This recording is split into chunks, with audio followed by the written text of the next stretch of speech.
যদি আপনার পিতা এখনও জীবিত থাকেন তাহলে আপনি খুব ভাগ্যবান। এর আগে দেরি না হয়ে যায়, তাই এই 7টি প্রশ্ন আপনি দ্রুতই জিজ্ঞাসা করুন।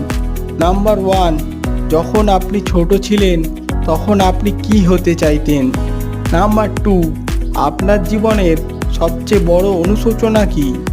নাম্বার 3, শৈশবে আপনার সবচেয়ে বড় ভয় কী ছিল, আর বড় হওয়ার পরে সবচেয়ে বড় ভয় কোনটি?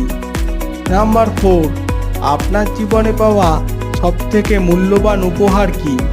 নাম্বার 5, আপনার জীবনে কোন পারিবারিক সদস্যের সবচেয়ে বেশি ভূমিকা রয়েছে?